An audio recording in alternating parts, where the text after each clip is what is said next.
কারণ আমি খুব বেশি বয়সে বিয়ে করিনি, আমি এখন নানা হয়েছি, আপনারা অনেকে জানেন।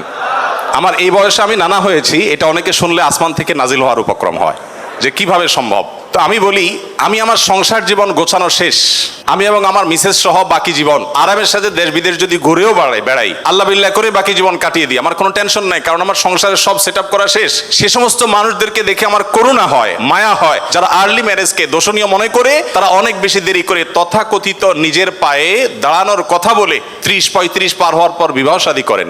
এই মানুষগুলো তাদের ছেলে মেয়ে হইতে হইতে, প্রথম তো আবার ছেলে মেয়ে নেওয়া যাবে না, একটা লম্বা সময় এনজয় করতে হবে, 40-এর পর হয়ে যায় ছেলে মেয়ে হতে হতে। এরপর এই ছেলে পড়ালেখা করে গ্রাজুয়েশন করতে করতে 55-60 ছুঁই হয়ে যায়, ততক্ষণে সংসারের ঘানি টানতে থাকে। আল্লাহ না করুন ছেলেটা যদি অমানুষ হয়, এই বেচারা বৃদ্ধ বয়সে আর যাওয়ার কোনো উপায় নাই। আবার সন্তান তো একটা বা দুইটা বেশি নেওয়া যাবে না, তাহলে তার দুঃখের কোনো শেষ আছে?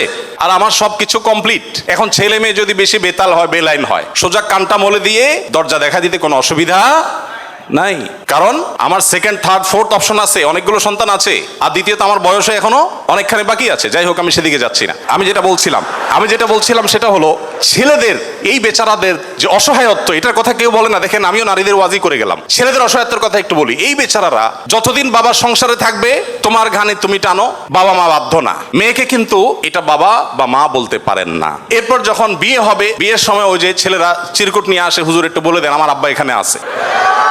আমি পল্টনে একটা হোটেলের উদ্বোধনী দিনে আমার এক বন্ধু মানুষ সেখানে গেছিলাম, এক ছেলে তার বাবাকে ধরে আমার কাছে নিয়ে আসছে, এসে বলছে, হুজুর আপনার অনেক ওয়াজ শুনছি, আজকে আমার বাপরে হাতের কাছে পাইছি, আমাকে বিয়ে দেন। আমি বহু বলছি, আজকে আপনি হাতে নাতে বলেন। আমি নিজের লজ্জা লাল হয়ে গেলাম যে ছেলে কি বেহায়ার মতো কথা। যাই হোক, তো এই বেচারারা বিয়ে করতে যাবে, বাপ বলে যে কি করো তুমি, বিয়ে করবে মানে টাকা কামাই করো। মেয়েদের বিয়ের সময় কি বাবা মা এটা বলে তুমি কয় টাকা কামাই করছো তোমার বিয়ে দিব?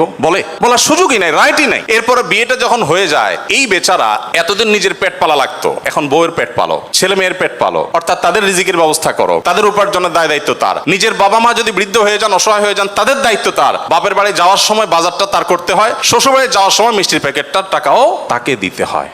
শতভাগ খরচ ছেলের, শতভাগ খরচ কার? ছেলের। আর বাপের সম্পদে পাবে হলো 2 টাকা 2 আনা, আর মেয়ে পাবে 1 টাকা। তার অন্যের খরচ তো দূরের কথা, নিজের খরচই তার উপরে বর্তায় না। ইসলাম কি তাকে কম দিয়েছে না বেশি দিয়েছে? একজনকে 2 টাকা দিয়ে বাজারে পাঠিয়ে বিরাট বড় ফর্দ দেখাই দিয়েছেন, এতগুলো সব তোমাকে আনতে হবে। আরেকজনকে 1 টাকা দিয়ে বললেন যে তুমি শুধুমাত্র এই টাকা দিয়া যা খুশি তা করতে পারো। তাহলে এই 1 টাকা যাকে দেওয়া হয়েছে, তার অধিকার কি কম দেওয়া হয়েছে না বেশি দেওয়া হয়েছে? আল্লাহর সাথে পাল্লা দিলে গোল্লা যাওয়া ছাড়া কোনো উপায় থাকে না।